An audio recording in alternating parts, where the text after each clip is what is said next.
వ్యవసాయం గురించి అయితే చాలా చెప్పారు అధ్యక్ష. మన్నుల నుంచి అన్నం తీసి మనందరినీ కడుపు నింపే నిజమైనటువంటి లోక బాంధవులు రైతుల అధ్యక్ష. ఆ రైతన్నల కోసం గత బడ్జెట్ కేటాయింపులు వాటి అతిగతి ఏమైందో ఒక్కసారి చూద్దాం అధ్యక్ష.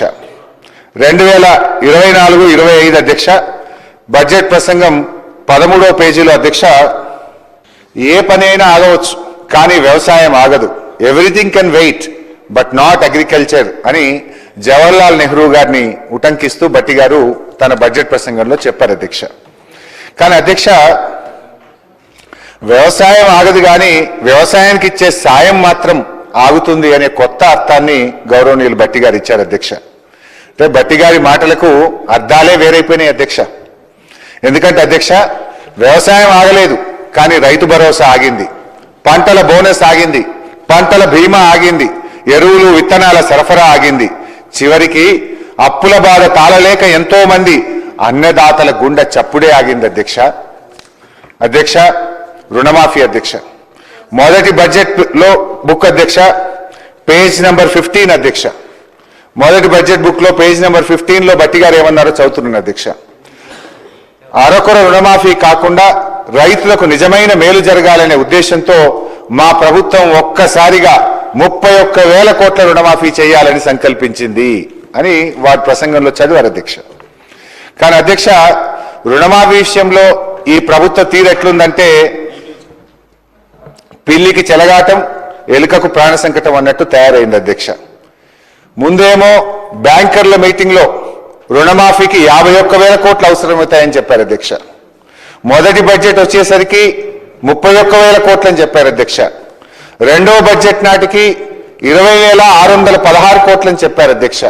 కానీ వాస్తవం ఏంటంటే అధ్యక్ష, వీళ్ళు నిజంగా ఇప్పటికీ రుణమాఫీ చేసింది 20,157 కోట్లు మాత్రమే. అంటే అధ్యక్ష, ఎండల ఐస్ ముక్క కరిగిపోయినట్టు రుణమాఫీ అంకెలు కరిగిపోతా ఉన్నాయి. ఒకటే ప్రభుత్వం ఇన్ని లెక్కలుంటాయా అధ్యక్ష? బ్యాంకర్ల దగ్గర ఒక లెక్క, బడ్జెట్ లో ఒక లెక్క, వాస్తవంగా చేసింది ఇంకో లెక్క అధ్యక్ష. మొన్న గవర్నర్ గారి ప్రసంగంలో 2 రోజుల క్రితం గవర్నర్ గారి ప్రసంగంలో కూడా తప్పుడు అంకెలు పెట్టారు అధ్యక్ష. గవర్నర్ గారి ప్రసంగంలో 20,616 అని గవర్నర్ గారి చేత కూడా అబద్ధాలు చెప్పించారు అధ్యక్ష. వాస్తవంగా జరిగింది 20,157 కోట్లు మాత్రమే. ఇది ఎట్లుందంటే అధ్యక్ష, పంచపాండవులు ఎంతమంది అంటే మంచం కోళ్ళ వలె 3 అని చెప్పిందట అధ్యక్ష. మంచం కోళ్ళ వలె 3 అని చెప్పి 2 వేళ్లు చూపించి ఒక గీత గీసినట్టుంది అధ్యక్ష. అధ్యక్ష, బ్యాంకు అప్పు ఉన్న ఒక రైతును, ఒక బక్క రైతును మోసగించడానికి ఇన్ని జిమ్మిక్కులు, ఇన్ని మ్యాజిక్కులు అవసరమా అధ్యక్ష? భట్టి గారు తన ప్రసంగంలో అరకొర మాఫీ చేయము, ఒక్కసారి 31,000 కోట్లు చేస్తా అని చెప్పారు అధ్యక్ష. అసలు అది ఎందుకు చెప్పారు అని ఆలోచిస్తే స్పెసిఫిక్ గా ఎందుకు అంత గట్టిగా భట్టి గారు చెప్పారంటే వారు చేయదలుచుకున్నది అరకొర మాఫీ అని ఇప్పుడు అర్థమవుతా ఉంది అధ్యక్ష. అధ్యక్ష, నేను ముందే చెప్పిన అధ్యక్ష, భట్టి గారి మాటలకు అర్థాలే వేరులే అని. ఎందుకంటే అధ్యక్ష, ఇక్కడ ట్విస్ట్ ఉంది అధ్యక్ష. అసలు ట్విస్ట్ ఇక్కడ ఉంది అధ్యక్ష. ఏంటంటే అధ్యక్ష, ముఖ్యమంత్రి గారు ఒక మీటింగ్ లో చెప్పారు అధ్యక్ష, 2 లక్షల పైన ఉన్న వాళ్ళందరూ కూడా మీది డబ్బులు మీరు కట్టేయండి, వెంటనే మీ 2 లక్షల రుణం మాఫీ చేస్తామని ముఖ్యమంత్రి గారు చెప్పారు అధ్యక్ష. ఎంతైనా ముఖ్యమంత్రి కదా అధ్యక్ష. ఆయన మాటల్ని టీవీల్లో పేపర్లలో చూసిన అమాయక రైతులు భార్య మెడల్లో ఉండే పుస్తలమ్ముకోనో, గొలుసులమ్ముకోనో, అధిక వడ్డీకి అప్పు తెచ్చుకోనో పాపం ఆ 2 లక్షల మీద ఉన్న డబ్బులు కట్టారు అధ్యక్ష. ఇలా వారి పరిస్థితి ఏమైపోయింది అధ్యక్ష? ముఖ్యమంత్రిని నమ్మిన పాపానికి అటు పాత అప్పు తీరలేదు, పైనుంచి కొత్త అప్పు కూడా మీద పడ్డది అధ్యక్ష. రైతుల పరిస్థితి గోడ దెబ్బ చెంపదెబ్బ అన్నట్టు తయారైపోయింది అధ్యక్ష. రైతులను అప్పుల ఊబిలో నుంచి బయటపడేస్తానన్న మీ అభయహస్తం రైతుల పాలిట భస్మాసుర హస్తంగా మారింది. వారిని ఇంకా ఇంకా అప్పుల ఊబిలోకి నెట్టారు అధ్యక్ష. అధ్యక్ష, నా నియోజకవర్గం సిద్దిపేటలోనే 2 లక్షల లోపు రుణమాఫీ కాని రైతులు 10,217 మంది ఉన్నారు. 2 లక్షల పైన ఉండి రుణమాఫీ కానటువంటి రైతులు 12,632 మంది ఉన్నారు. మొత్తం 43,363 మంది రైతుల్లో 52% మందికి ఇంకా నా సిద్దిపేట నియోజకవర్గంలోనే ఇప్పటిదాకా రుణమాఫీ కాలేదు అధ్యక్ష. ఆదిలాబాద్ నియోజకవర్గంలో 17,000 మంది రుణమాఫీ కోసం ఎదురు చూస్తా ఉన్నారు. రుణమాఫీ కానటువంటి 17,000 మంది సంతకాలతో కూడిన వినతి పత్రాలను మాజీ మంత్రి జోగు రామన్న గారు మొన్న 2 రోజుల క్రితం స్వయంగా రైతుల్ని తీసుకొని వచ్చి మా బీఆర్ఎస్ ఎల్పీ ఆఫీస్లో మొత్తం 17,000 సంతకాలతో ఉన్నటువంటి దరఖాస్తులు మాకు ఇచ్చిపోయారు అధ్యక్ష. అంటే నేను అనేది అధ్యక్ష, ఈ రుణమాఫీ అనేది ఒక సిద్దిపేట ఆదిలాబాద్ కాదు అధ్యక్ష, రాష్ట్రంలో ఏ నియోజకవర్గంలో చూసినా అదే పరిస్థితి అధ్యక్ష. నాకు రుణమాఫీ కాలేదు సారు, మేమేం పాపం చేసినాం సారు అని ఇలా అనేక మంది రైతులు ఎక్కడికి పోయినా కన్నీరు మున్నీరు అవుతా ఉన్నారు అధ్యక్ష. ఈ మధ్య నేను కరీంనగర్ జిల్లా చొప్పదండి నియోజకవర్గంలోని గోపాలరావుపల్లి అనే గ్రామానికి వెళ్ళాను అధ్యక్ష. అక్కడ రామయ్య అనే ఒక రైతు అధ్యక్ష. రామయ్య అనే రైతు నాకు ఇంకా రుణమాఫీ కాలేదు, నాకు 2,65,000 అప్పు ఉంటే ముఖ్యమంత్రి గారి మాటలు విని ఆ పైన ఉన్న అప్పు కట్టడానికి నా భార్య పేరు మీద మహిళా సంఘంలో అప్పు తెచ్చి మీద పైసలు కడితే 2 లక్షల రుణమాఫీ కాలేదు, ఆ అప్పు మిగిలింది, కొత్త అప్పు అయిందని పాపం రామయ్య గారు అన్నారు అధ్యక్ష. అంటే ఇప్పుడు పాత అప్పుకు మీరు కొత్తగా చేయించిన అప్పు రెండింటికి వడ్డీ కడుతుంటూ పాపం రామయ్య అధ్యక్ష. ఈ సర్కారు పరిస్థితి ఎట్లుందంటే శనిగలు బుక్కి చేతులు కట్టుకున్నట్టు రుణమాఫీ కథ ముగిసింది పోండి అంటున్నారు అధ్యక్ష. అధ్యక్ష, రుణమాఫీ అంత చేసినాం అయిపోయిందని చెప్తున్నటువంటి కాంగ్రెస్ ప్రభుత్వాన్ని నేను ఛాలెంజ్ చేస్తా ఉన్నా అధ్యక్ష. ముఖ్యమంత్రి గారి నియోజకవర్గం కొడంగల్కి వెళ్దామా, గౌరవనీయులు భట్టి గారి నియోజకవర్గంలోని మధురకు వెళ్దామా, లేదు మా నియోజకవర్గానికి వస్తారా అధ్యక్ష? మీరు చెప్పిన గ్రామానికి మీరు చెప్పిన సమయానికి పోదాం అధ్యక్ష. ఎక్కడ పోయినా కూడా ఇంకా రుణమాఫీ కానటువంటి రైతులు ప్రతి గ్రామంలో వందల సంఖ్యలో ఉన్నారు అధ్యక్ష. మీరు దబాయించవచ్చు, నా నోరు మూయించవచ్చు అధ్యక్ష, కానీ దగాబడ్డ రైతుల కన్నీళ్లకు మాత్రం మీరు సమాధానం చెప్పక తప్పదు అధ్యక్ష. అధ్యక్ష, బడ్జెట్లో అధ్యక్ష గౌరవ భట్టి గారు 2024-25 పుస్తకంలో అధ్యక్ష 15వ పేజీలో ఒక మాట అన్నారు అధ్యక్ష. ఏమన్నారంటే అధ్యక్ష, చేతగానమ్మకు మాటలు ఎక్కువ అన్నట్లు రుణమాఫీలో పూర్తిగా విఫలమైన గత ప్రభుత్వ నాయకులు మా చిత్తశుద్ధిని శంకిస్తున్నారు అన్నారు అధ్యక్ష. ఇప్పుడు నేను అడుగుతా ఉన్న భట్టి గారు, మరి మాటలు ఎక్కువైంది ఎవరికో, చేతగానం ఎవరో ప్రజలకైతే అర్థమైంది భట్టి గారు, ఇంకా వేరే చెప్పాల్సినటువంటి అక్కర్లేదు అధ్యక్ష. అధ్యక్ష, రైతు భరోసా అధ్యక్ష, ఇలా రైతు భరోసా విషయంలో సమైక్య రాష్ట్రంలో అష్ట కష్టాలు పడ్డటువంటి రైతులకు స్వరాష్ట్రంలో కేసీఆర్ గారు కొండంత అండగా నిలిచారు. 24 గంటల ఉచిత కరెంట్ ఇచ్చారు, సాగునీరు ఇచ్చారు, సమయానికి ఎరువులు విత్తనాలు ఇచ్చారు. ఇంకా ఏదో చెయ్యాలని ఆలోచించి నా తెలంగాణ రైతుకు పెట్టుబడి కోసం ఎవరి ముందు చెయ్యి జాపొద్దని, ఆత్మగౌరవంతో పొలంకు వెళ్లాలని, ఆత్మహత్యలు ఆగాలని రైతు బంధు పథకాన్ని నాడు కేసీఆర్ గారు ప్రవేశపెట్టారు అధ్యక్ష. అధ్యక్ష, ఒకసారి గతాన్ని గుర్తు చేసుకుందాం. కరోనా ఉత్పాతం వచ్చింది, ప్రపంచాన్ని వణికించింది, అంతటా ఆర్థిక వ్యవస్థ కుప్పగూలింది, ఆదాయాలు పడిపోయాయి, ఖజానా ఖాళీ అయ్యే పరిస్థితి వచ్చింది. అయినా సరే ఆనాడు కేసీఆర్ గారు రైతు బంధు సాయం ఆపలేదు, ₹1 కూడా తగ్గించలేదు. కరోనా కష్టకాలంలోనూ కడుపు గట్టుకోనైనా సరే రైతు బంధు ఇచ్చింది నాటి ప్రభుత్వం. మొత్తం 11 విడతల్లో 72,000 కోట్లు క్రమం తప్పకుండా రైతుల ఖాతాల్లో జమ చేసిన అరుదైన రికార్డు మా బీఆర్ఎస్ ప్రభుత్వాన్ని. మేము ఎన్నడూ ఒక్క సీజన్ కూడా ఎగ్గొట్టలేదు అధ్యక్ష. కానీ ఇవాళ ఏం జరుగుతుంది అధ్యక్ష? మార్పు మార్పు అని ప్రజల్ని ఏమార్చినటువంటి వాళ్ళు ఏం మార్పు చేశారో ఇప్పుడు చెప్తాను అధ్యక్ష. ఓటాన్ అకౌంట్ బడ్జెట్ బుక్ అధ్యక్ష 2024-25 భట్టి గారు ఏం చెప్పారంటే అధ్యక్ష, పేజ్ నంబర్ 17 అధ్యక్ష, పేజ్ నంబర్ 17 ఓటాన్ అకౌంట్ లో భట్టి గారు ఏమంటారంటే అధ్యక్ష, రైతు భరోసాకు ఏటా ఎకరానికి 15,000 చెల్లించాలన్నది మా ప్రభుత్వ సంకల్పం అన్నారు. రెండో బడ్జెట్ అధ్యక్ష, రెండో బడ్జెట్లో ఏమంటారంటే 14వ పేజీలో రైతు భరోసా పథకం కింద రైతులకు ఏడాదికి ఎకరానికి 12,000 రూపాయలు అందిస్తాము అన్నారు. ఓటాన్ అకౌంట్ లో 15,000 అన్నారు, మొదటి బడ్జెట్లో 15,000 అన్నారు, రెండో బడ్జెట్కి వచ్చేసరికి ఎకరానికి 12,000 ఇస్తామని చెప్పి భట్టి గారు సెలవిచ్చారు అధ్యక్ష. అంటే ఒక్కొక్క పేజీ తిప్పుతుంటే ఒక్కొక్క 1000 కరిగిపోతా ఉంది అధ్యక్ష. ఒకసారి మేనిఫెస్టోలో కూడా ఏమన్నారో చూద్దాం అధ్యక్ష. మేనిఫెస్టోలో వీళ్ళు ఏమన్నారు అధ్యక్ష, ప్రతి రైతుకు ప్రతి ఎకరానికి 15,000 రూపాయలు ఇందిరమ్మ రైతు భరోసా పథకం కింద ఇస్తామన్నారు అధ్యక్ష. నేను అడుగుతున్న అధ్యక్ష, భట్టి గారు ఇదేనా మీ సంకల్ప బలం? మేనిఫెస్టోలో ఒక మాట, మొదటి బడ్జెట్లో ఒక మాట, రెండో బడ్జెట్లో ఒక మాట. అది కూడా ఎట్లయిపోయిందంటే అధ్యక్ష, నాట్లప్పుడు రాదు అధ్యక్ష. అధ్యక్ష వీళ్ళ తీరు ఎట్లుందంటే కేసీఆర్ గారు ప్రవేశపెట్టిందేమో అగ్రికల్చర్ ఇన్వెస్ట్మెంట్ సపోర్ట్ స్కీమ్, వ్యవసాయ పెట్టుబడి సాయం. కానీ కాంగ్రెస్ ప్రభుత్వం దాన్ని ఎలక్షన్ ఇన్వెస్ట్మెంట్ సపోర్ట్ స్కీమ్ గా మార్చింది అధ్యక్ష. ఎన్నికల పెట్టుబడి సాయంగా మార్చింది అధ్యక్ష. పంట పెట్టుబడి అంటే నాట్లప్పుడో ఎరువులు చల్లేటప్పుడో ఇయ్యాలి అధ్యక్ష. కానీ మీ రాజ్యంలో నాట్లయిపోయి కోతలైపోయి ధాన్యం కల్లాలకు వచ్చిన రైతు ఖాతాల్లో పైసలు పట్టలేవు అధ్యక్ష. 2024-25 వానకాలం రైతు బంధు ఎగ్గొట్టారు అధ్యక్ష. 2024-25 యాసంగి రైతు బంధు సగం సగమే ఇచ్చారు అధ్యక్ష. 2025-26 యాసంగి రైతు బంధు నిన్న ఇచ్చారు అధ్యక్ష. అది కూడా 1 ఎకరానికే పరిమితం చేశారు అధ్యక్ష. బడ్జెట్ పుస్తకాల్లో పేజీలు నిండుతున్నాయి కానీ రైతుల ఖాతాల్లో పైసలు పట్టలేవు అధ్యక్ష.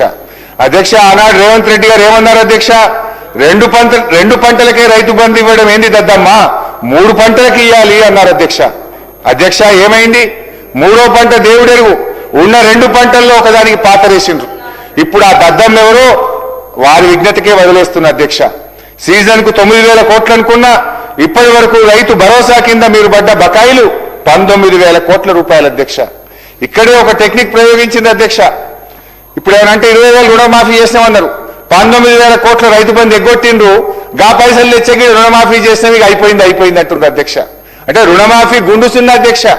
24-25 వానకాలం రైతు బంధు, 24-25 యాసంగి రైతు బంధులో సగం, ఇప్పుడు 25-26 రైతు బంధులో 1 ఎకరానికే ఇచ్చారు. మొత్తంగా 18-19 వేలు రైతు బంధులో రైతులకు ఎగ్గొట్టారు. దాన్నే తెచ్చి రుణమాఫీ చేసినామని చెప్పి ఇవాళ మాయ మాటలతో రైతుల్ని మభ్యపెట్టే ప్రయత్నం చేస్తున్నారు అధ్యక్ష. కుడి చేత్తో గుంజుకొని ఎడమ చేత్తో ఇచ్చినట్టు చేస్తున్నారు అధ్యక్ష. ఇది వీళ్ళు చేసినటువంటి రుణమాఫీ అధ్యక్ష. నాడు కేసీఆర్ పాలన అంటే రైతు బంధు పాలనని, నేడు యనుమల వారి పాలన అంటే ఎగవేతల పాలనగా మారిపోయింది అధ్యక్ష. నాడు రైతుల ఖాతాల్లో నిధుల వరద, నేడు రైతుల కళ్ళల్లో కన్నీళ్ల వరద అధ్యక్ష. అధ్యక్ష రైతు భరోసాని నమ్మించి ఈ రోజు 19,000 కోట్ల రూపాయలు 3 పంటల మీద రైతాంగానికి ఇవ్వకుండా మోసం చేసిన విషయం అధ్యక్ష. అధ్యక్ష నేను ఒకటే అడుగుతా ఉన్నా, మీరు ఇచ్చిన మాట ప్రకారంగా మేనిఫెస్టోలో చెప్పిన విధంగా, మొదటి బడ్జెట్ లో చెప్పిన విధంగా రైతు భరోసా 15,000 రూపాయలకు ఎప్పుడు పెంచుతారో, మరి మీరు బకాయి పడ్డ 19,000 రైతు బంధు డబ్బులు ఎప్పుడు ఇస్తారో చెప్పాలని చెప్పి గౌరవనీయులు భట్టి గారిని కోరుతా ఉన్న అధ్యక్ష. అదేవిధంగా బోనస్ విషయంలో అధ్యక్ష, మొదటి బడ్జెట్ 2024-25 19వ పేజీలో బోనస్ గురించి బోలెడు మాటలు చెప్పారు అధ్యక్ష. రాష్ట్రంలో సన్న రకం వరి ధాన్యాల సాగును ప్రోత్సహించడానికి ప్రభుత్వం 33 రకాల వరి ధాన్యాలను గుర్తించిందని, వాటిని పండించే రైతుకు క్వింటాల్కు 500 రూపాయల బోనస్ ఇవ్వాలని నిర్ణయించినట్టుగా బడ్జెట్ ప్రసంగంలో చెప్పారు అధ్యక్ష. మేనిఫెస్టోలో అన్ని పంటలకన్నారు, మొదటి బడ్జెట్ లో సన్నాలకు పరిమితం చేశారు. ఆ సన్నాలు కూడా 1 వానకాలానికే పరిమితమైంది అధ్యక్ష. 2024-25 యాసంగి సన్నాలకు 1,161 కోట్ల రూపాయల బోనస్ ఈ ప్రభుత్వం ఇవ్వకుండా రైతుల్ని దగా చేసింది అధ్యక్ష. అంటే మార్పు అంటే మడమతిప్పు అనేటువంటి విధానాన్ని ఇవాళ అమలు చేస్తా ఉన్నారు అధ్యక్ష. రాజ్యాంగం సాక్షిగా చట్టసభల్లో ప్రవేశపెట్టిన బడ్జెట్ ప్రసంగానికి ఒక పవిత్రత ఉంటుంది అధ్యక్ష. కానీ బడ్జెట్ లో చెప్పింది, ఆర్థిక మంత్రి గారే స్వయంగా అసెంబ్లీలో చెప్పినటువంటి బడ్జెట్ ప్రసంగంలో చెప్పిన మాటలే అమలు కాకపోతే ఇంకా ఈ బడ్జెట్ కి ఏం అర్థం ఉంటుంది అధ్యక్ష? నాకైతే ఐఎమ్ ఫీలింగ్ అషేమ్డ్ అధ్యక్ష. అంటే బడ్జెట్ శాంటిటీనే ఈరోజు దెబ్బతీస్తున్నటువంటి పరిస్థితి అధ్యక్ష. అధ్యక్ష మొత్తంగా ఈ బడ్జెట్ ప్రసంగాలు చూస్తా ఉంటే వీరి సంకల్పంలో ప్యూరిటీ లేదు, వీళ్ళు చెప్పే మాటల్లో క్లారిటీ లేదు, బడ్జెట్ ప్రసంగాల్లో శాంటిటీ లేదు, బడ్జెట్ లో చెప్పిన మాటలు అమలు చేస్తారన్న గ్యారంటీ లేదు అనేటువంటిది అర్థమైతా ఉంది అధ్యక్ష. మేనిఫెస్టోలో ఒకటి రాస్తారు, బడ్జెట్ లో ఒకటి చదువుతారు, క్షేత్రస్థాయిలో మరొకటి చేస్తున్నారు అధ్యక్ష. అందుకే ఈ బడ్జెట్లు no purity, no clarity, no surety government అధ్యక్ష. ఇది అధ్యక్ష మిమ్మల్ని నమ్మిన రైతుల్ని ఆగం చేయడానికి ఎందుకు ఇన్ని ఎత్తుగడలు? ఇదేంటి అని అడిగితే రైతుల చేతులకు బేడీలు వేస్తారు, ప్రతిపక్షాలు నిలదీస్తే ప్రతిపక్ష నాయకుల మీద కేసులు బనాయిస్తారు అధ్యక్ష. భట్టి గారు నేను మిమ్మల్ని సూటిగా అడుగుతా ఉన్నా అధ్యక్ష, అసలు ఇప్పుడు ఈ యాసంగి పంటకైనా బోనస్ ఇస్తారా ఇవ్వరా?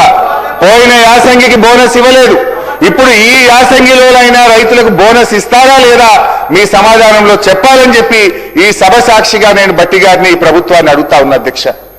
ఎన్ని అధ్యక్ష? రుణమాఫీలో దగ, రైతు బంధులో దగ, బోనస్ లో దగ, పంటల బీమాలో దగ అధ్యక్ష. పంటల బీమా గురించి ఎంత గొప్పగా చెప్పింది అధ్యక్ష ఈ బడ్జెట్ బుక్ లో ఒకసారి చూడండి అధ్యక్ష. బడ్జెట్ బుక్ లో అధ్యక్ష పేజ్ నెంబర్ 19 అధ్యక్ష, పేజ్ నెంబర్ 19 లో చాలా గొప్పగా చెప్పారు అధ్యక్ష. నేను సొంతంగా చెప్తలేను, ఇవన్నీ మీరు చెప్పిన మాటలే చెప్తున్నా అధ్యక్ష. ఈ సంవత్సరం నుండి ప్రధానమంత్రి ఫసల్ బీమా పథకంలో చేరాలని నిర్ణయించాం.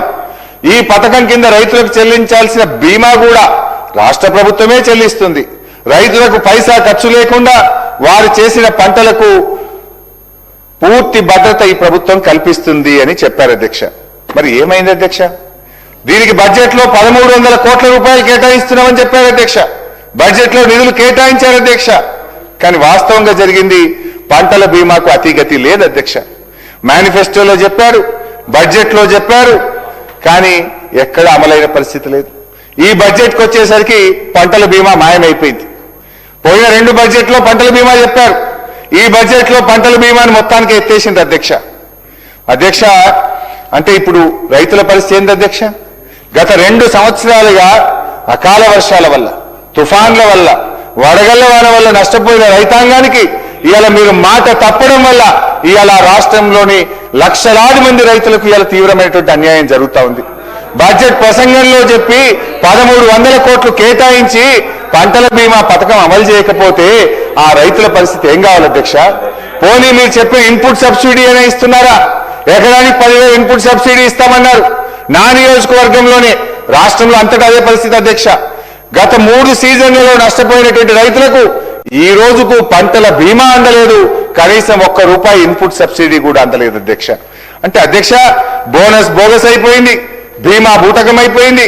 మీరు చెప్పిన ఒక్క మాట కూడా రైతుల విషయంలో, మీ రైతు డిక్లరేషన్ లో చెప్పిన, మీ బడ్జెట్ లో చెప్పిన ఏ ఒక్క మాట కూడా ఈ ప్రభుత్వం రైతుల విషయంలో నిలుపుకోలేదు అధ్యక్ష.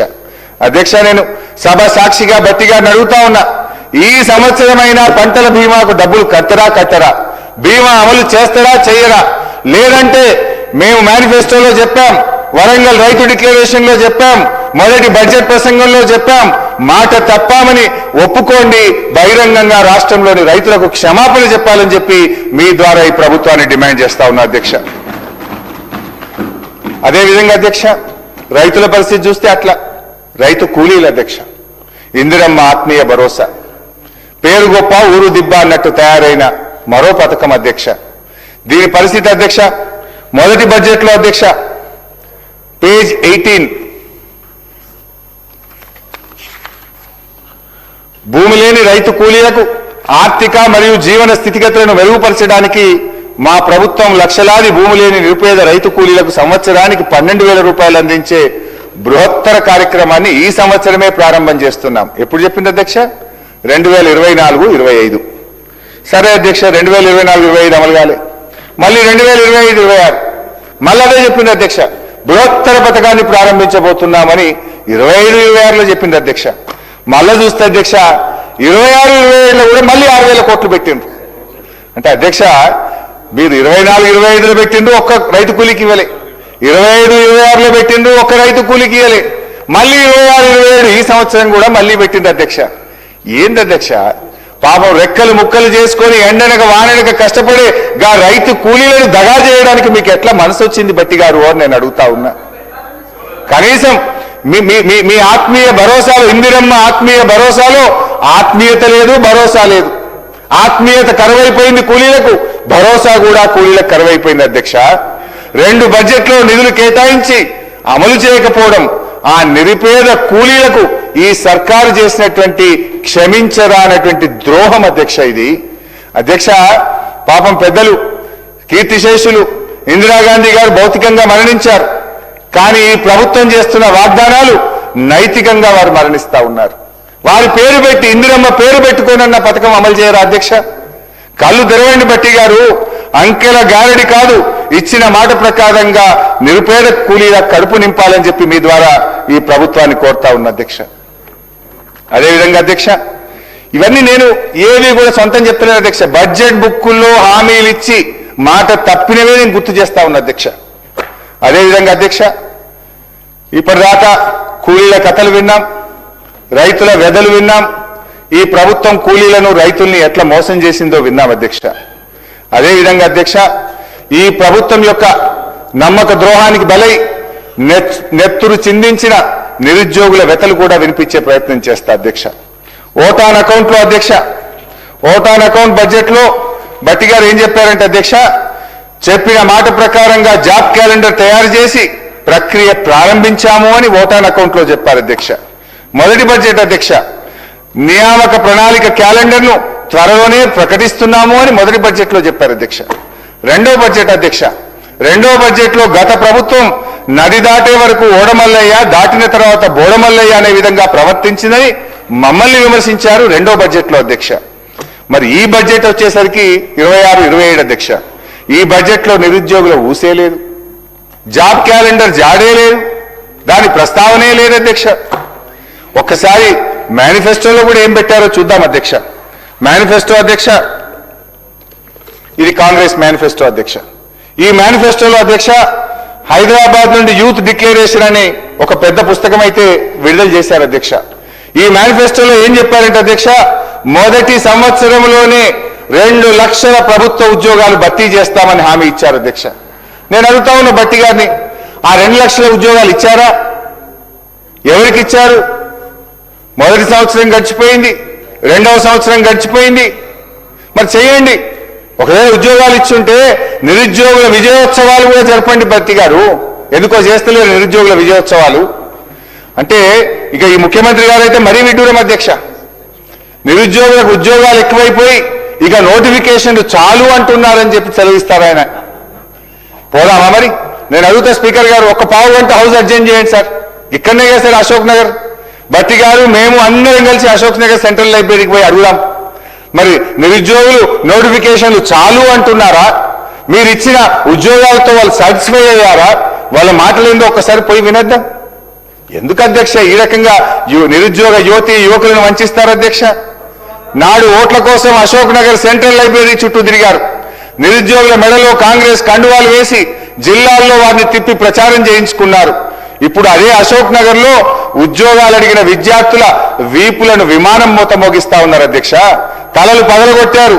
చివరికి చదువుల తల్లి నివసించే సిటీ సెంట్రల్ లైబ్రరీకి కూడా నెత్తురు మరకలంటించారు అధ్యక్ష. ఎన్నికల ముందు డిక్లరేషన్ తో మీకు అధికారం దక్కింది, బట్ ఎన్నికలు అయిన తర్వాత నిరుద్యోగులకు ఏం దక్కింది అధ్యక్ష?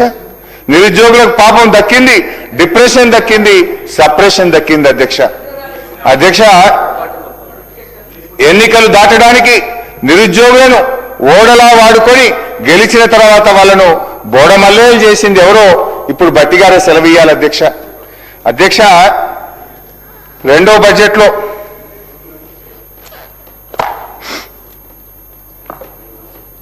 25-26 అధ్యక్ష, రెండో బడ్జెట్లో ఒక మంచి కవిత చదివారు అధ్యక్ష. భట్టి గారు మా మీద చదివారు, 29వ పేజీ అధ్యక్ష.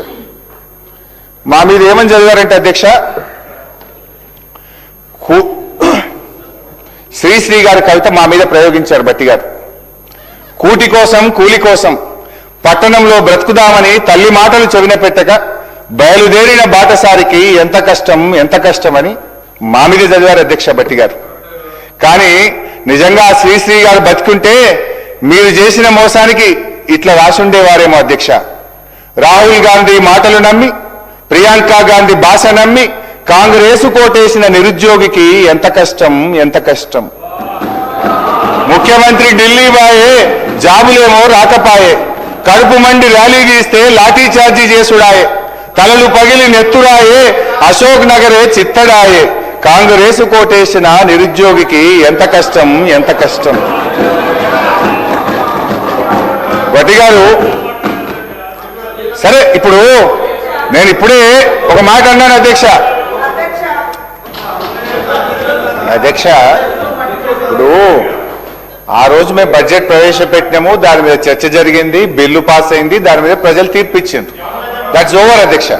ఇప్పుడు మీరు బడ్జెట్ ప్రవేశపెట్టిండ్రు, మీ బడ్జెట్ మీద మేము మాట్లాడుతున్నాం. మా బడ్జెట్ మీద మాట్లాడదామంటే టైం పెట్టండి, గత బడ్జెట్ మీద డిస్కస్ చేద్దామంటే ఇంకొక రోజు ఫుల్గా మాట్లాడదాం అధ్యక్ష. 2.5 ఏళ్ళు అయ్యాక ఇంకా మీ కథ, మీ బడ్జెట్, మీ లెక్కలు అని చెప్పుకుంటా ఇంకా ఎంతకాలం గడుపుతారు అధ్యక్ష. ఇప్పుడు చర్చ జరుగుతున్నది, చర్చ జరుగుతున్నది భట్టి గారు ప్రవేశపెట్టిన బడ్జెట్ మీద. డెఫినెట్గా దాని మీద మాట్లాడతాం కదా అధ్యక్ష. మీరు మా బడ్జెట్ మీద మాట్లాడదామంటే పెట్టండి. మా బడ్జెట్ అప్పుడు మేము పెట్టినాము, మీరు మాట్లాడినరు, బడ్జెట్ పాస్ అయింది, ఓటింగ్ జరిగింది, దాని మీద ప్రజలు తీర్పు ఇచ్చిండ్రు. నవ్వు మీరు చెప్పింది కదా మేము ఇన్ని చేస్తాం అన్ని చేస్తామని చెప్పినప్పుడు ప్రధాన ప్రతిపక్షంగా ప్రజల గొంతుకై ప్రజల పక్షాన ప్రశ్నించడం మా బాధ్యత అధ్యక్ష. అధ్యక్ష ఇప్పుడు రుణమాఫీ ఎందుకు కాలేదంటుండ్రు? మీ నాయకుడే చెప్పింది కదా, కేసీఆర్ గారు 2 లక్షలు చేసిండని సంతోషపడుకుండ్రి, ఉరుకుండ్రి, మళ్ళా తెచ్చుకోండి, లైన్ కట్టుండ్రి, బ్యాంకుకు పోండి, మళ్ళా తెచ్చుకోండి, నేను రాగానే 7 తారీఖే మాఫీ చేస్తా అని చెప్పింది కదమ్మా. నీ మాట నమ్మే ఉరికి తెచ్చుకున్నారు వాళ్ళు. నువ్వు మోసం చేసినావు, గదే చెప్తున్నా. నేనేం చెప్తున్నా? ఇంకోటి అధ్యక్ష, మీరేం చేసిండ్రు అంటున్నారు. అంటే నా సబ్జెక్ట్ డైవర్ట్ అవుతుందని నేను వారికి సమాధానం ఇయ్యలేక కాదు అధ్యక్ష. Every point I can answer అధ్యక్ష. ఆనాడు బీఆర్ఎస్ ప్రభుత్వం 1,62,000 ప్రభుత్వ ఉద్యోగాలు ఇచ్చింది. 95% లోకల్ రిజర్వేషన్ తెచ్చాము. రాష్ట్రపతి ఉత్తర్వులను సవరించాము. అయితే నేను చెప్తే ఇంకా చాలా విషయాలు ఉన్నాయి కానీ అధ్యక్ష దాంట్లో బోను నా ఇష్యూ డైవర్ట్ అవుతుంది కనుక దయచేసి నేను మీతో కోరుతున్న ఎలియా మినిస్టర్ గారు ఫైనాన్స్ మినిస్టర్ గారు వీళ్ళు ఇవ్వాలి కానీ ఇట్లా తాపకొక్క మంత్రులు వేస్తే నా సబ్జెక్ట్ పోతుంది అధ్యక్ష. దయచేసి మీరు ఇంటరప్షన్ కాకుండా చూడాలని మిమ్మల్ని సవినయంగా ప్రార్థిస్తా ఉన్నా అధ్యక్ష. అన్ని వాస్తవాలు బడ్జెట్ బుక్కులు పెట్టుకునే మాట్లాడుతున్నా, మీలాగా నోటికి ఏం మాట్లాడతలేదు అధ్యక్ష. నేను ఫైనల్ ఒకటే చెప్తున్నా అధ్యక్ష, గౌరవనీయులు భట్టి గారితో రాష్ట్ర ప్రభుత్వంతో ఆనాడు నిరుద్యోగులను ఓటింగ్ మిషన్ల లెక్క మీరు వాడుకున్నారు అధ్యక్ష. ఇప్పుడు వాళ్ళని ఎత్తురు కళ్ళు చూస్తున్నారు అధ్యక్ష.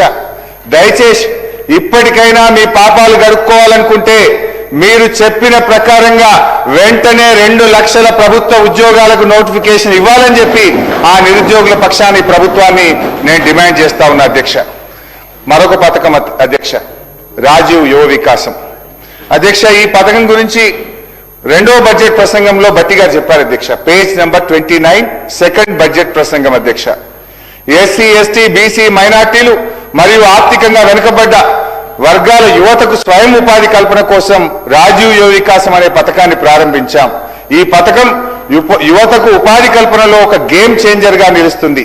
ఈ పథకం ద్వారా యువతకు కనీ విని ఎరగని రీతిలో 6,000 కోట్ల రూపాయల కేటాయింపుతో ఈ పథకాన్ని ప్రారంభించాం అని రొమ్ము విరుచుకొని వారు చెప్పారు. వీళ్ళంతా బల్లలు కొట్టారు అధ్యక్ష. 7 ఏడాది అయిపోయింది అధ్యక్ష. 1 రూపాయి ఒక్క యువతి యువకుడికి ఈ రాష్ట్రంలో ఇప్పటిదాకా మేలు జరిగిందా అని అడుగుతా ఉన్నా అధ్యక్ష. అధ్యక్ష మళ్ళీ ఈ సంవత్సరం same dialogue, same paragraph, same page, same speech. మళ్ళీ ఈసారి అధ్యక్ష ఈ బడ్జెట్ లో కూడా అదే చెప్పారు అధ్యక్ష. 6,000 కోట్ల రూపాయలతో ఈ పథకాన్ని ప్రవేశపెడుతున్నాం, ఇది ఒక గేమ్ చేంజర్ అంటారు. పోయినసారి చెప్పే ఒక్కరికి చేయలే, మళ్ళీ అదే స్పీచ్, అదే డైలాగ్, అదే పారాగ్రాఫ్ డిట్టో కాపీ పేస్ట్ మళ్ళీ పెట్టి మళ్ళీ చెప్పారు అధ్యక్ష. ఏం మోసం అధ్యక్ష ఇది? ఎట్లా నమ్మాలి? ఈ బడ్జెట్కి ఏం శాంటిటీ అని నేను అడుగుతా ఉన్నా అధ్యక్ష. మీరు గేమ్ చేంజర్ అని డప్పు కొట్టుకున్న ఈ పథకం కింద ఇప్పటి వరకు ఎంతమంది ఎస్సీ ఎస్టీ బీసీ మైనార్టీ యువకులకు సాయం చేశారో ఒక్కసారి ఆ వివరాలు చెప్పాలని చెప్పి గౌరవనీయులు భట్టి గారు నేను అడుగుతా ఉన్నా అధ్యక్ష. కానీ విని ఎరగని రీతిలో కేటాయించిన 6,000 కోట్లు ఏ యువకుల ఖాతాల్లో పడ్డాయో, ఎవరి జేబుల్లోకి మళ్ళాయో, లేక మీ ఎగవేతల ఖాతాలో జమైనాయా క్లారిఫై చేయాలని చెప్పి భట్టి గారిని నేను అడుగుతా ఉన్నా అధ్యక్ష. నాకు సందేహం వస్తుంది అధ్యక్ష. అక్కడ చూస్తే ఇందిరమ్మ ఆత్మీయ భరోసా, ఇక్కడ చూస్తే రాజీవ్ యువ వికాసం, పేర్లు ఘనంగా ఉన్నాయి. పాపం పెద్దలు ఇందిరమ్మ గారు, కీర్తిశేషులు రాజీవ్ గాంధీ గారు పేరు పెట్టింది అధ్యక్ష. అంటే నాకంటే Revanth Reddy guarantee I know him, ఎందుకంటే నాతో కూడా పనిచేసింది. రేవంత్ రెడ్డి గారంటే వారి మీద ఇందిరమ్మ మీదనో రాజీవ్ గాంధీ మీద ఆయనకు ప్రేమ ఉండకపోవచ్చు. కానీ భట్టి గారు అయితే దశాబ్దాల తరబడి కాంగ్రెస్ పార్టీలోనే ఉన్నారు కదా, మీరైతే కాంగ్రెస్ పార్టీలోనే ఉన్నారు కదా భట్టి గారు. మీ పెద్దల పేర్లు పెట్టి పథకాలు అమలు చేయకపోవడం వల్ల ఇది వారిని గౌరవిస్తున్నారా, మీరు వారిని అవమానపరుస్తున్నారా? ఒకవేళ మీకు అమలు చేసే ఉద్దేశమే లేకపోతే భట్టి గారు రాజీవ్ యువ వికాసం అనే బదులు రేవంత్ ఆత్మీయ మోసమని పెట్టుకోండి, లేదు భట్టి విక్రమార్క గారి యువ భ్రమలు అని పెట్టుకోండి. మీ పేర్లు పెట్టుకోండి, వాళ్ళ పేర్లు పెట్టి ఎందుకు మోసం చేస్తున్నారని చెప్పి నేను అడుగుతా ఉన్నా అధ్యక్ష. అధ్యక్ష మహిళల విషయంలో ఏం చెప్పారు? మహిళల విషయంలో అధ్యక్ష ఇది 24-25 బడ్జెట్ అధ్యక్ష. Page number 34.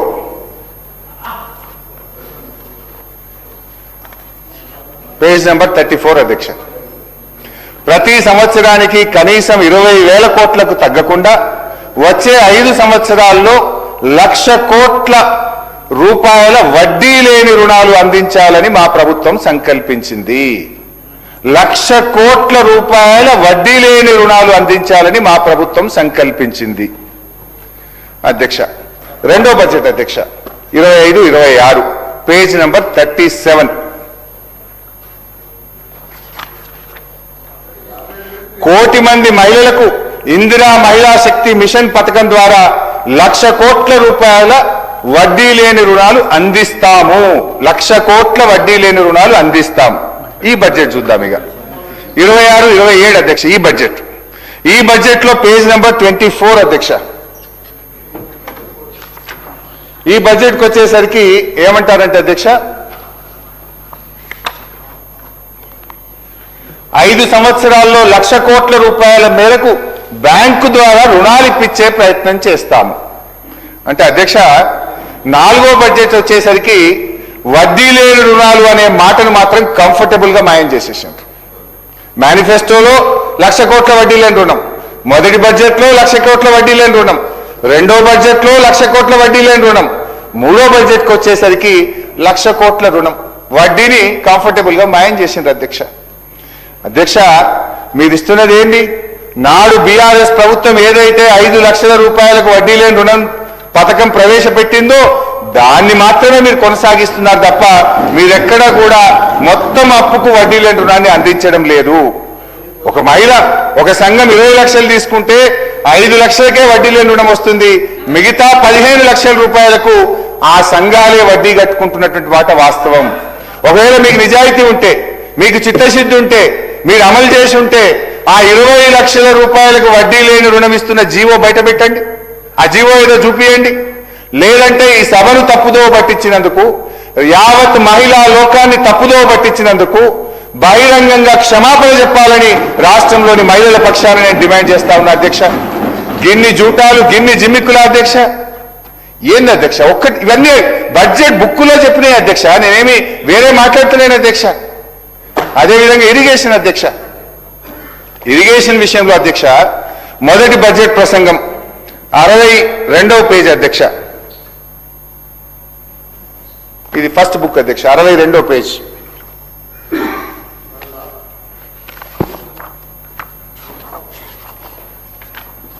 ఏం చెప్పారు అధ్యక్ష?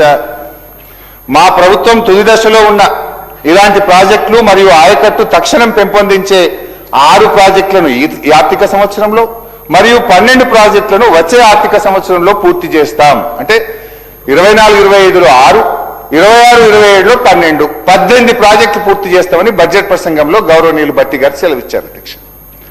అదేవిధంగా ఉత్తమ్ గారు బడ్జెట్ పద్దుల మీద మాట్లాడినప్పుడు మొదటి సంవత్సరం 6,55,000 ఎకరాలకు ఇస్తాం, 25-26లో 5,05,000 ఎకరాలకు సాగునీరు అందిస్తామని చెప్పి గౌరవనీయులు ఉత్తమ్ గారు కూడా చెప్పారు అధ్యక్ష. నేను అడుగుతా ఉన్నా ఇప్పుడు భట్టి గారిని, ఉత్తమ్ గారిని ఒక్కసారి గుండె మీద చేసుకొని చెప్పండి అధ్యక్ష, మీరు చెప్పిన ఆ 18 ప్రాజెక్టులు ఏమైనాయి? ఆ 11,60,60,000 ఎకరాల ఆయకట్టు ఏమైంది? 2.5 ఏళ్ల మీ పాలనలో ఒక్క ప్రాజెక్ట్ అన్నా పూర్తయిందా? ఒక్క ఎకరానికైనా నీళ్లు ఇచ్చారా అని నేను అడుగుతా ఉన్నాను అధ్యక్ష. మీ బడ్జెట్ పుస్తకాల్లోనే నీళ్లు దుంకుతున్నాయి, మీ బడ్జెట్ పుస్తకాల్లోనే ఆయకట్టు పెరుగుతుంది తప్ప క్షేత్రస్థాయిలో ప్రాజెక్టులు పూర్తి కావడం లేదు, ఆయకట్టు పెరగడం లేదు అధ్యక్ష. అదేవిధంగా అధ్యక్ష బడ్జెట్ ప్రసంగంలో భట్టి గారు 24-25 అధ్యక్ష పేజ్ నంబర్ 8 అధ్యక్ష ఎంత గొప్పగా చెప్పారంటే పేజ్ నెంబర్ 8లో బడ్జెట్ అనేది కేవలం అంకెల సమాహారం కాదు, అది మన విలువల మరియు ఆశల వ్యక్తీకరణ కూడా. మేము ప్రవేశపెడుతున్న ఈ బడ్జెట్ మమ్మల్ని నమ్మిన రాష్ట్ర ప్రజల ఆకాంక్షలు మరియు వారి నమ్మకాల ప్రతిబింబం. చాలా బాగా చెప్పారు అధ్యక్ష. మరి ఏమైంది అధ్యక్ష? విలువలు అడిగంటిపోయినాయి, ఆశలు ఆవిరైపోయినాయి, ప్రభుత్వం ఆడి తప్పింది, పాలన పూర్తిగా గాడి తప్పింది. చట్టసభల సాక్షిగా లిఖితపూర్వకంగా బడ్జెట్ పుస్తకాల్లో నొక్కి వ్యాఖ్యానించిన అంశాలకే దిక్కు లేకుండా పోతే ఇది ప్రజాపాలన చెప్పుకోవడానికైనా కొంచెమని ఉండాలి కదా అధ్యక్ష. ఏదైనా అంటే చాలు పెద్ద నోరు తీసుకొని మా మీద విరుచుకుపడతారు. మీ 10 ఏళ్ళు ఏం చేశారు, మీరేం చేశారని మాట్లాడతారు అధ్యక్ష. మీరే కదా బాండ్ పేపర్ల మీద సంతకాలు పెట్టింది, భట్టి గారు మీరే కదా బాండ్ పేపర్ల మీద సంతకాలు పెట్టింది. ఇది చెక్ అన్నారు మీరు, ఇది చెక్ బుక్ గా భావించండి అన్నారు. మరి 6 గ్యారెంటీలు అమలు చేసింది లేదు, 420 హామీలు నిలబెట్టుకున్నది లేదు, ప్రజల ఆకాంక్షల్ని నెరవేర్చింది లేదు. ఆత్మస్తుతి పరనిందకు పాల్పడుతూ పొద్దుగడుపుతా ఉన్నారు అధ్యక్ష. దాదాపు సగం పరిపాలన పూర్తవుతున్న దశలో ప్రవేశపెట్టిన ఈ బడ్జెట్, మరి ఈ బడ్జెట్ లో కూడా ఏముందంటే అధ్యక్ష, గాలి మాటలు. గత బడ్జెట్ లో చెప్పినవన్నీ గాలి మాటలైతే ఈ బడ్జెట్ లో కూడా అవాస్తవాల కోటలాగా కనబడతా ఉంది అధ్యక్ష. మరి 26-27 బడ్జెట్ లో భట్టి గారు ఏం చెప్పారో కూడా ఒకసారి చూద్దాం అధ్యక్ష. సార్ నేను ఇంకా స్టార్టే చేయలేదు సార్, మీ బడ్జెట్లకు ఇప్పుడే పోతున్నా సార్. ఇప్పుడు 26-27లోకి ఇప్పుడు పోతున్నా సార్. ఇప్పటిదాకా మీ పాత 3 బడ్జెట్లు చెప్పిన, now I'm going to your this year budget 26-27. Sir 3 గంటలు సభ వాయిదా వేస్తే కుర్చీలో కూర్చున్నా ఎప్పుడు బెల్ కొడతారో అని 3 గంటలు ఒట్టి కూర్చోబెట్టరు కదా సార్.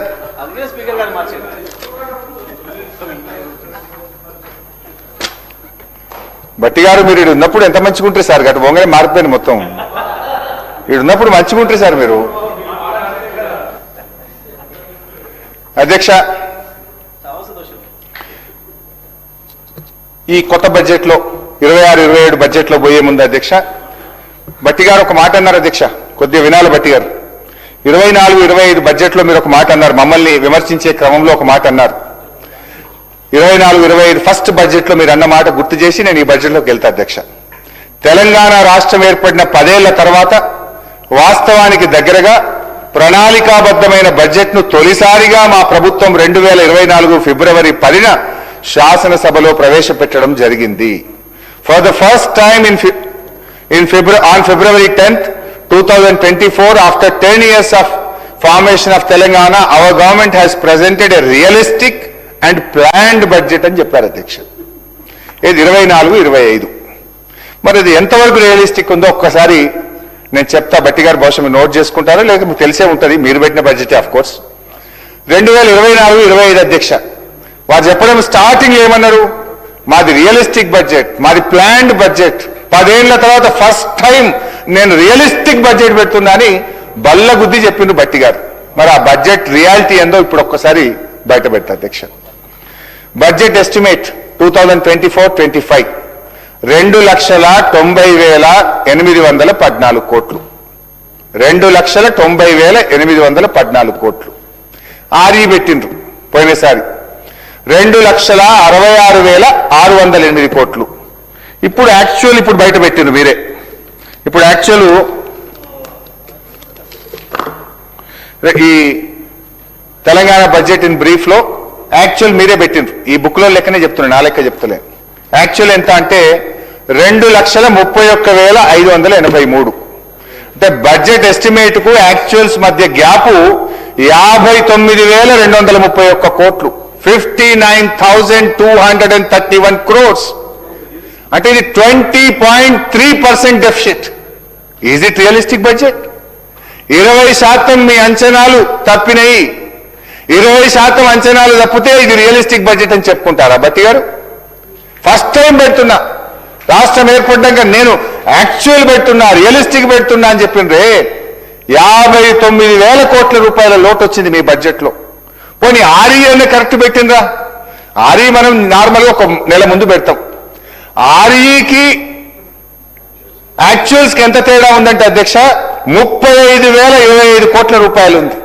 అంటే మీరు ఆర్ఈలో కూడా బ్లఫ్ చేస్తున్నారు, ఈ శాసనసభను తప్పుదో పట్టిస్తున్నారు.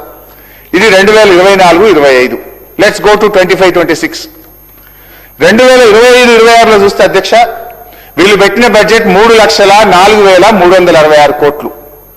ఆర్ఈ ఎంత పెట్టిన అధ్యక్ష 2,81,516 కోట్లు. అగైన్ ఇక్కడ కూడా ఫస్ట్ బడ్జెట్ లో తప్పు పెట్టినట్టే ఇక్కడ కూడా ఆర్ఈలో బ్లఫ్ చేస్తున్నారు అధ్యక్ష. నేను ఉత్తగా అంటలేను. Up to January CAG report public domain లో ఉంది. కాగ్ రిపోర్ట్ ప్రకారంగా జనవరి వరకు రాష్ట్ర ప్రభుత్వానికి వచ్చిన ఆదాయం 2,07,558 కోట్లు. అంటే ఇంకా 2 నెలలు కదా, ఫిబ్రవరి మార్చ్. 2,07,000 అంటే 21,000 crores per annum per month average. ఇంకో 43,000 కోట్లు వేసుకుని ఎంత వస్తుంది? 2,50,000 వస్తుంది. మీరు పెట్టుకున్నది 3,04,000, వచ్చేది ఎంత అధ్యక్ష? 2,50,000 కోట్లు. అగైన్ ఎంత గ్యాప్ అధ్యక్ష? 54,000 కోట్లు. ఫస్ట్ బడ్జెట్ లో 55,000 కోట్ల గ్యాప్, 59,000 కోట్ల గ్యాప్. సెకండ్ బడ్జెట్ లో 54,000 కోట్ల గ్యాప్ అధ్యక్ష. ఇక థర్డ్ బడ్జెట్ నిన్న పెట్టారు. థర్డ్ బడ్జెట్ చూస్తే అధ్యక్ష 26-27 3,24,000 కోట్లు పెట్టారు అధ్యక్ష భట్టి గారు. మరి ఇప్పుడు మన సెకండ్ బడ్జెట్ రీచ్ ఇప్పుడే మనం మాట్లాడుకున్నాం అధ్యక్ష. హార్డ్లీ అది 2,50,000 కంటే ఎక్కువ చేరే పరిస్థితి లేదు. ఇప్పుడు ఎంత పెట్టారు?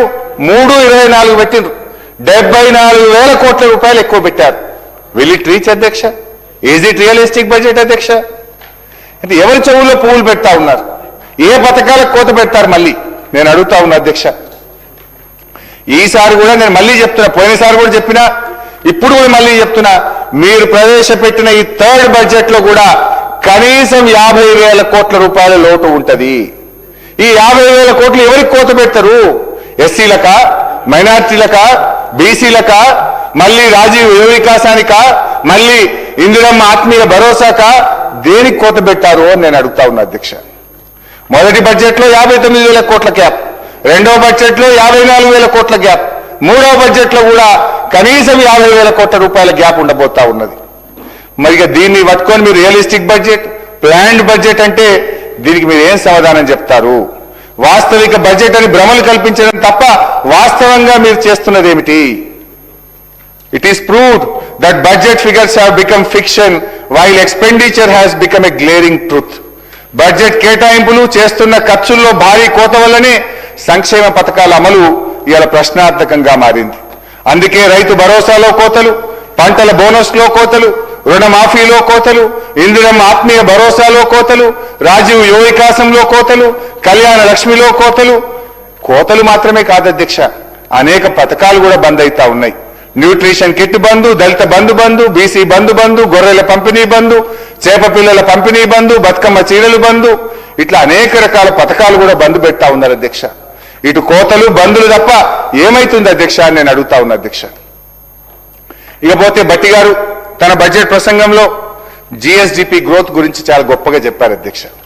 ఏమన్నారంటే తన బడ్జెట్ ప్రసంగంలో ఇక్కడ కూడా అంకెలతో మభ్యపెట్టే ప్రయత్నం చేసినారు. గ్రోత్ సాధించినట్టు గొప్పలు చెప్పుకునేటువంటి ప్రయత్నం చేసినారు. కానీ వాస్తవానికి జిఎస్డిపి తలసరి ఆదాయం విషయంలో రాష్ట్రం వృద్ధి సాధించలేదు. రాష్ట్ర యొక్క వృద్ధి మీ పాలనలో పడిపోయింది. నేను నోటి మాటలతో చెప్పట్లేదు. With data, with figures, with books I have come here. అధ్యక్ష, తలసరి ఆదాయం అధ్యక్ష 9 ఏళ్ల బీఆర్ఎస్ పాలనలో తలసరి ఆదాయం యొక్క వృద్ధి రేటు 14%. 2024-25 కాంగ్రెస్ పాలనలో తలసరి ఆదాయం వృద్ధి రేటు 10.6%. 2025-26 కాంగ్రెస్ రెండవ సంవత్సరం పాలనలో తలసరి ఆదాయం వృద్ధి రేటు 10.2%. మరి కాంగ్రెస్ పాలనలో తలసరి ఆదాయ వృద్ధి రేటు పడిపోయిందా, పెరిగిందా? నాటి బీఆర్ఎస్ పాలనలో 14% ఉంటే మొదటి సంవత్సరం 10.6, కాంగ్రెస్ పాలనలోని రెండవ సంవత్సరం 10.2% పడిపోయింది అధ్యక్ష. ఒకవైపేమో year on year growth rate పడిపోతూ ఉంటే మా ముఖ్యమంత్రి గారైతే రైజింగ్ అంటాడు. చూడండి అధ్యక్ష, బడ్జెట్ బుక్ మీద కొట్టిన తెలంగాణ రైజింగ్, పుస్తకాల మీద రైజింగ్ అధ్యక్ష. ప్రజల జీవితాల్లో, బతుకు తెరువుల్లో, తలసరి ఆదాయంలో రైజింగ్ లేదు అధ్యక్ష.